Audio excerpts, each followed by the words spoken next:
The battle was chaos. Explosions lit up the void of space, like fireworks on a dark night, their brilliance masking the desperation of humanity's last stand.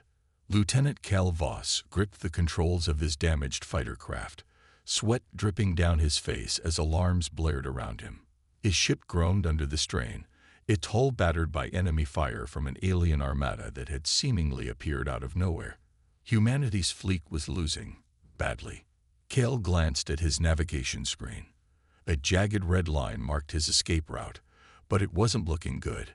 One engine sputtered, then died completely. Sparks flew from the console in front of him, and he cursed under his breath. He tried to stabilize the craft, but gravity pulled him toward a planet shrouded in swirling crimson mist below. It wasn't part of his mission plan, but plans rarely survived first contact with reality. As the ship spiraled downward, Cal braced himself. The cockpit rattled violently, metal screeching against metal as the atmosphere tore at his vessel. For a moment, everything went black. Then came the impact, a deafening crash followed by silence so profound it felt unnatural. When Cal opened his eyes again, all he could see was smoke and shattered glass. Pain shot through his side, but adrenaline kept him moving. He unbuckled himself and stumbled out of the wreckage into a world unlike anything he'd ever seen. The air smelled strange, like burnt metal mixed with something sweet, and the sky above glowed faintly red, even though the twin moons were already rising. Towering trees surrounded him, their trunks glowing softly with bioluminescent patterns. Strange vines hung low, swaying gently despite the absence of wind. This place was beautiful, but deadly. Already, Cal could hear distant growls echoing through the forest. Predators. He limped away from the crash site, clutching a shard of metal he'd salvaged as a makeshift weapon. Every step sent sharp jolts of pain through his body, but stopping wasn't an option. Not here. Not now. As he moved deeper into the jungle, shadows seemed to shift unnaturally around him. Eyes watched him from the darkness, unblinking and hungry. Suddenly, something lunged at him, a creature with too many legs and teeth sharper than knives. Cal swung the metal shard wildly, striking the beast across its snout. It recoiled with a shriek before disappearing into the underbrush. Breathing heavily, Cal leaned against a tree, trying to catch his breath. That was close. Too close. But there was no time to rest. Another sound reached his ears, a soft rustling overhead. He looked up, squinting through the dim light. Something, or someone, was watching him. High above, hidden among the glowing leaves, a cloaked figure crouched silently. Princess Nyxera Syntheri tilted her head slightly, studying the stranger who had fallen from the stars. There was something about him, his determination, perhaps, or the way he fought despite being injured, that intrigued her. Nyxera hesitated. By law, she should report the intruder immediately. Emperor Thaldrin would demand nothing less. Yet, something stopped her. Perhaps it was curiosity, or maybe it was pity. Whatever the reason, she decided not to act. Not yet. Instead, she followed him quietly, staying just out of sight as he staggered through the jungle. She didn't know why she cared what happened to this human soldier, but one thing was certain. Cal Voss was far more interesting alive than dead. For now, she would let him survive, for her own reasons. Cal's body ached with every step he took, but stopping wasn't an option. The jungle was alive. Too alive, and every shadow seemed to move when he looked away. His makeshift weapon, the jagged piece of metal from his crashed ship, felt pitifully inadequate against whatever lurked in this alien wilderness. Hunger gnawed at him, and exhaustion weighed down his limbs, but fear kept him moving forward. The twin moons cast eerie red light over the forest floor, illuminating strange plants that pulsed faintly as if breathing.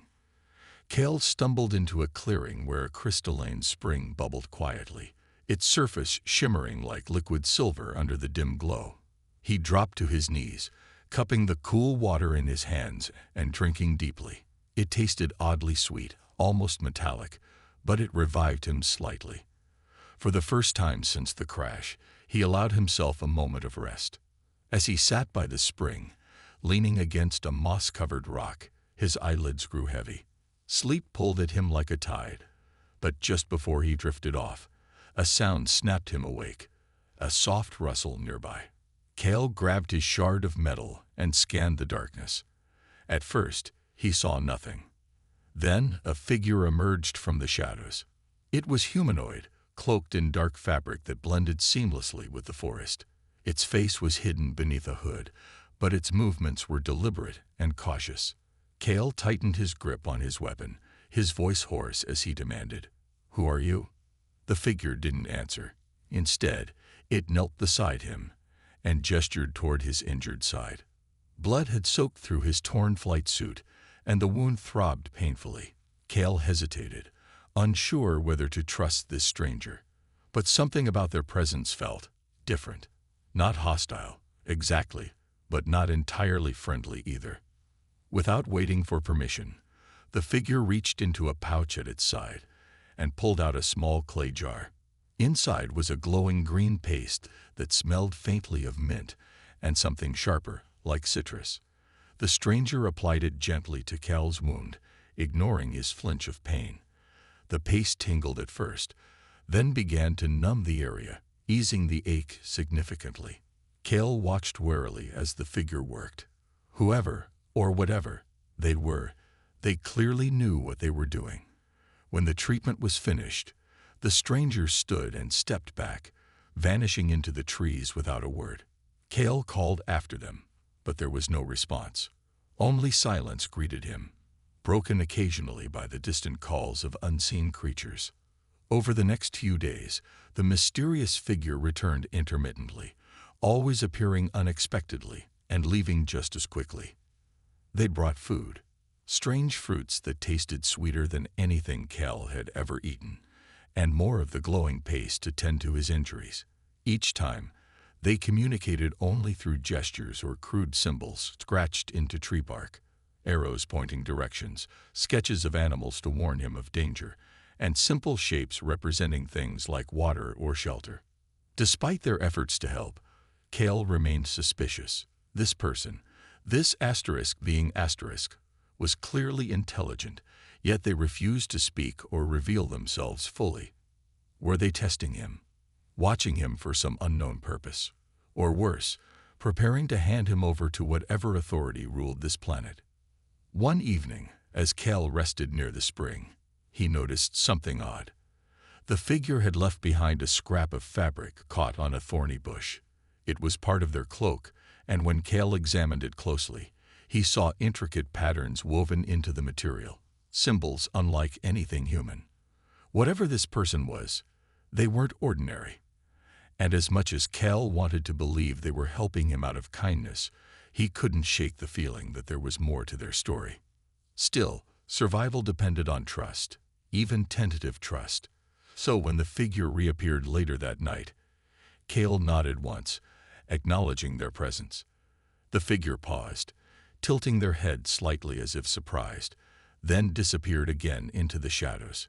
For now, that was enough. Days turned into weeks, and Cale's initial suspicion of the cloaked figure began to soften. Survival in the alien jungle was a constant struggle, but the stranger's knowledge of Cytherian proved invaluable. Each morning, they would appear silently, guiding him through the dense forest with subtle gestures or markings left on trees. At first, Cale followed reluctantly, unsure if he was being led to safety or into a trap. But as time passed, their actions spoke louder than words. They were keeping him alive. The stranger taught Cale how to identify edible plants among the glowing flora. Some looked harmless but burned like fire when touched. Others shimmered invitingly but carried toxins strong enough to paralyze. The stranger showed him which fruits were safe to eat, pointing out clusters of blue pods hanging low from twisted branches. When Cale hesitated, the figure plucked one and ate it themselves, nodding encouragingly. Hunger overruled caution, and soon Cale found himself savoring the strange sweetness of the fruit. They also warned him about predators. One afternoon, while crossing a rocky streambed, the stranger froze suddenly, raising a hand to signal danger. Moments later, a massive creature resembling a cross between a lizard and a wolf emerged from the shadows, its scales reflecting the crimson light of the moons. Its eyes locked onto Kale, and it let out a guttural growl. Before Kale could react, the stranger threw something, a small object wrapped in leaves, at the creature. It exploded into a cloud of acrid smoke, startling the beast and sending it retreating into the underbrush. Kale stared at the figure, gratitude mixing with awe. Whoever they weren't just helping him survive. They were teaching him how to navigate this hostile world. Slowly, trust began to form between. Kale's growing trust in the cloaked figure was about to be tested. Over the past weeks, they had worked together seamlessly, navigating the dangers of Scytherian as a team. But despite their bond, Kale couldn't shake the feeling that there was more to this mysterious stranger than met the eye. Their evasiveness gnawed at him. Why wouldn't they speak? Why did they always disappear without explanation? And why were they helping him at all? One day, while foraging for food, Kale accidentally triggered one of Scytherian's ancient defense mechanisms. A glowing orb floated down from the canopy above, scanning them with an eerie blue light. The orb emitted a low hum, and Kale instinctively stepped back, unsure what it was or what it might do. Before he could react further, the figure sprang into action. They pulled a small device from their cloak and pointed it at the orb, emitting a sharp pulse of energy that caused the floating sentinel to deactivate and fall harmlessly to the ground. Kale stared at the figure, stunned. What was that? He demanded, his voice tinged with both fear and frustration. For once, the stranger didn't retreat. Instead, they hesitated, glancing around as if weighing their options. Then, slowly, they'd reached up and lowered their hood. Kale froze. Beneath the hood was a face unlike any he'd ever seen. Smooth, pale skin marked with intricate patterns that shimmered faintly in the dim light. Her eyes were large and almond-shaped, glowing softly like embers. She wasn't human, but she wasn't monstrous either. There was an elegance to her features, a regal presence that left Kale speechless. "I am Nyxera," she said finally, her voice melodic yet hesitant, as though speaking was unfamiliar to her. "Daughter of Emperor Thaldrin." The words hit Kale like a punch to the gut. Emperor. He took a step back, his mind racing. This was no ordinary wanderer. She was royalty. Worse still, she belonged to the very species humanity was preparing to fight. His grip tightened on the shard of metal he still carried, though he didn't raise it. Not yet. Nyxera seemed to sense his unease. She held up her hands, palms open in a gesture of peace. "I mean you no harm," she said quickly. "But I cannot stay here long. My father, he would see you dead if he knew you survived." Her confession sent a chill through Kale. If she was telling the truth, and he had no reason to doubt her, then trusting her came with risks far greater than he'd imagined. Still, something in her tone rang true. She wasn't lying. Or if she was doing so convincingly. "Why help me?" Kale asked, his voice rough with suspicion. "You're risking everything just by being here." Nyxera sighed, looking away for a moment before meeting his gaze again. "Because not all of us believe your kind deserves destruction," she admitted. "My people call you invaders, but I see only a soldier trying to survive. I wanted to understand, to learn why you are here." Kale processed her words silently.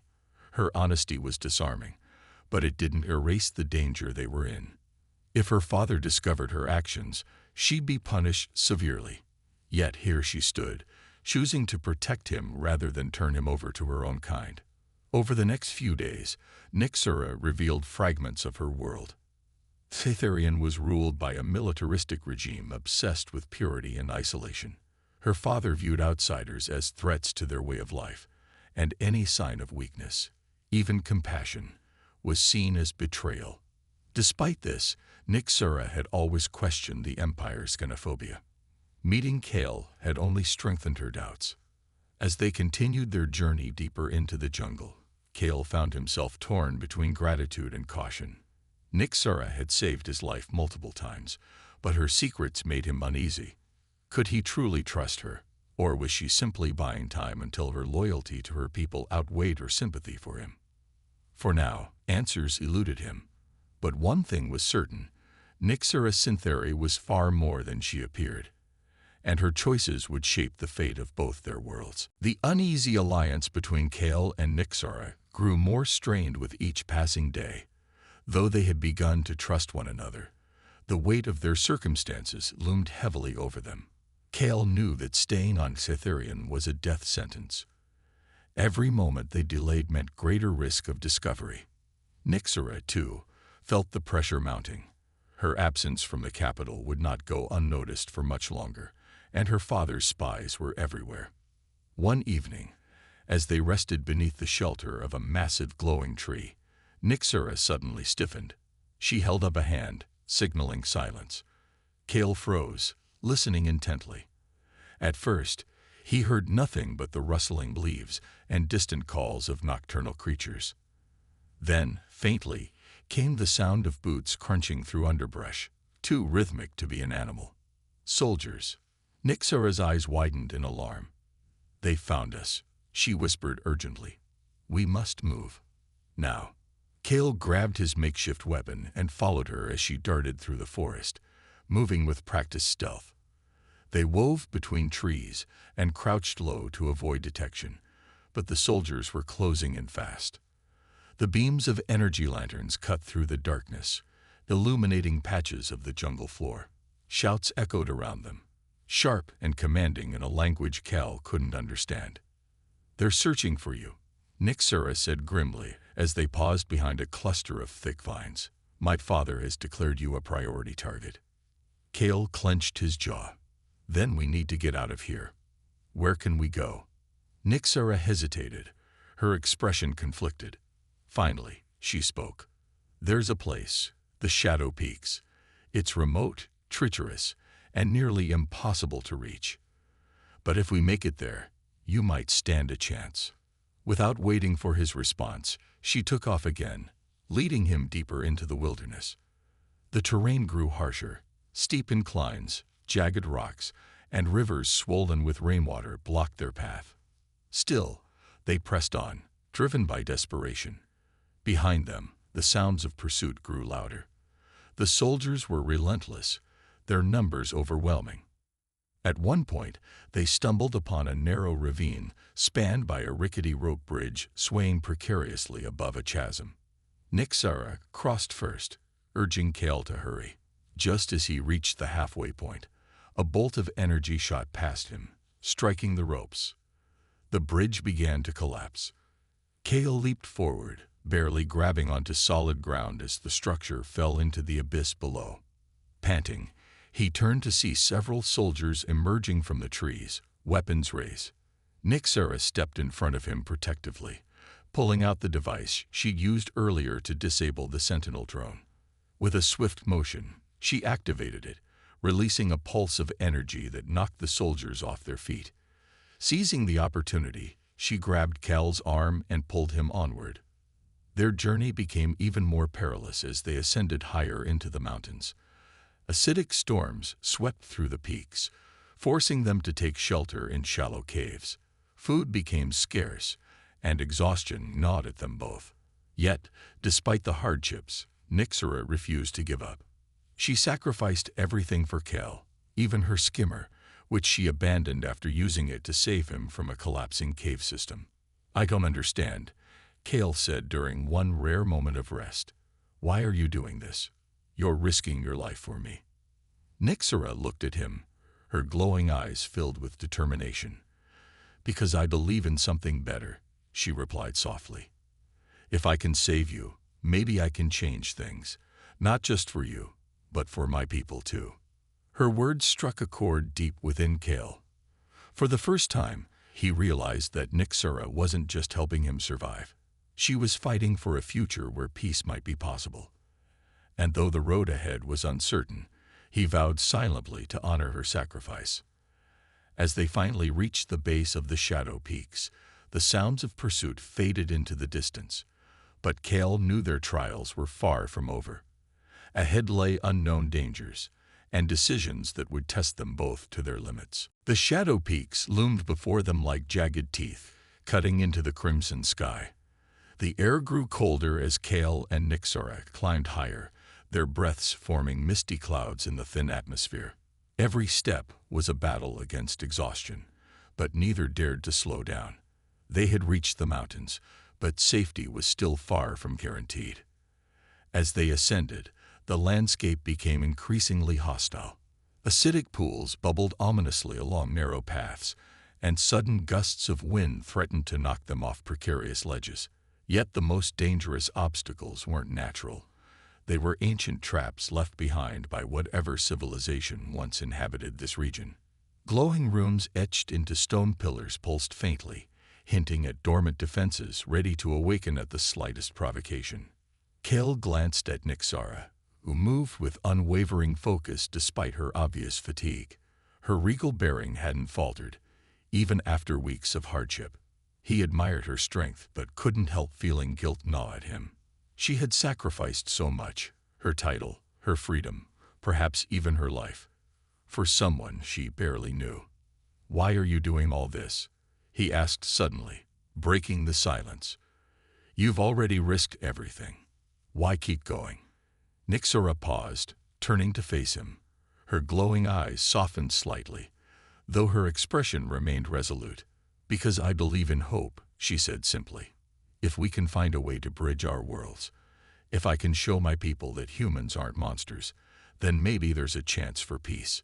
But first, you need to survive." Her words struck Cal deeply. For the first time, he realized the enormity of what she was risking, not just for him, but for both their species. And yet, despite her noble intentions, the reality of their situation weighed heavily on him. Would it truly be worth it, or were they chasing an impossible dream? Their climb eventually brought them to a vast plateau where ruins stood half-buried in snow and ash.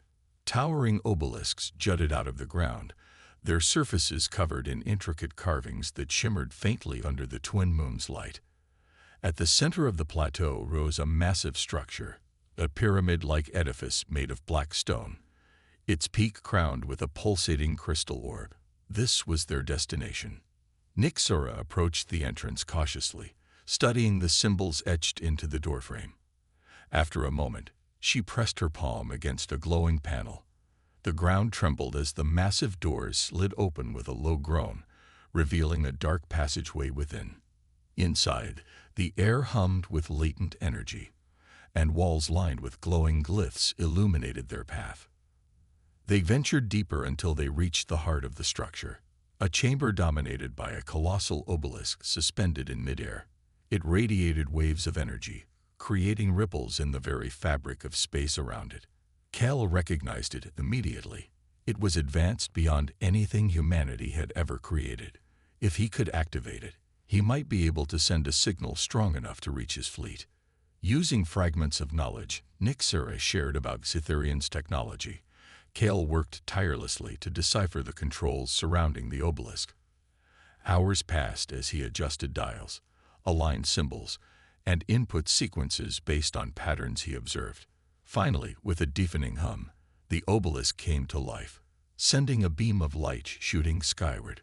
But the activation triggered more than just communication. Alarms blared throughout the ruins, and the ground shook violently as hidden mechanisms sprang to life. Moments later, the sound of approaching skimmers echoed outside. Reinforcements had arrived. "We have to go," Nyxora urged, grabbing Cal's arm. But instead of fleeing, she pulled out her royal insignia, a glowing medallion, and stepped toward the entrance. "I'll buy you time," she said firmly. "Get to your ship when it comes. Don't look back." "No," Cal protested, reaching for her. "I won't leave you here." "You must," she replied, her voice steady despite the tears glistening in her eyes. "This is my choice. Trust me, Hale. Believe in what we're fighting for." Before he could argue further, she activated the insignia, emitting a bright pulse that drew the attention of the soldiers outside. As they swarmed toward her, Kale slipped away, disappearing into the shadows just as a rescue shuttle descended from the sky. Through the chaos, he caught one last glimpse of Nyxera being taken away, her head held high despite her fate. Heartbroken but determined, Kale boarded the shuttle, vowing to return for her. The cost of peace had been steep, but the war was far from over. Months passed, and Kal Voss became a man driven by purpose. His return to humanity's fleet had been met with disbelief at first. How could one soldier survive alone on an alien planet for so long? But when he recounted his story, detailing Nyxera's bravery and the potential for peace, his superiors listened. The revelation that not all Xitherians were enemies sparked debates among Earth's leaders. Some argued for retaliation, citing the loss of their fleet during the initial battle. Others saw an opportunity, a chance to avoid further bloodshed by opening dialogue with Xitherian. Kale didn't wait for the decision-makers to act. He used every ounce of influence he had, sharing Nyxera's vision of coexistence and urging humanity to extend an olive branch instead of launching another assault. Slowly but surely, his persistence paid off. Humanity agreed to send a diplomatic envoy to Xitherian, armed not with weapons, but with words of reconciliation. When Kale finally returned to Xitherian, it was aboard a sleek vessel emblazoned with symbols of peace rather than war.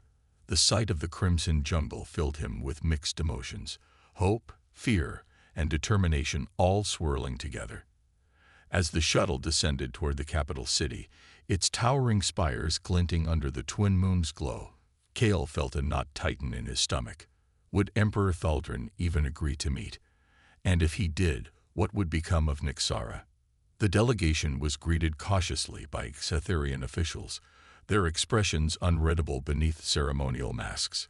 Kale stepped forward, his voice steady as he addressed them. "I come not as an enemy but as someone who wishes to understand," he said, repeating the words Nyxera had once spoken to him. "Your daughter showed me kindness when I deserved none. She taught me that there is more uniting us than dividing us." His words seemed to resonate. After tense negotiations, Emperor Thaldrin reluctantly agreed to a meeting, but only because his counselors pressured him, citing the growing unrest among their people. Many Xitherians had begun questioning the Empire's xenophobic policies after rumors spread about Princess Nyxera's defiance and sacrifice. Kale entered the grand hall where the Emperor awaited, flanked by armored guards. Thaldrin's piercing gaze locked onto him, radiating both hostility and curiosity. Before either side could speak, a side door opened, and Nyxera walked in. Her regal markings shimmered faintly, though her attire was simpler now, stripped of royal finery as punishment for her actions. Yet she carried herself with quiet dignity, her presence commanding respect. For a moment, time seemed to stand still. Kale and Nyxera locked eyes, unspoken emotions passing between them. Then, breaking protocol, Kale approached her and took her hand. "I promised I'd come back," he said softly, loud enough for everyone to hear. Thaldrin rose from his throne, fury flashing across his face. "You dare." But Nyxera interrupted, stepping forward boldly. "Father, enough," she declared, her voice ringing clear through the chamber. "This is not weakness, it is strength. If we continue down this path of hatred, we doom ourselves to endless conflict.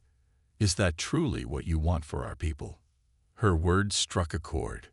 Murmurs rippled through the room as some counselors nodded in agreement. Even Thaldrin hesitated, visibly conflicted. Finally, he sank back into his seat, his expression unreadable.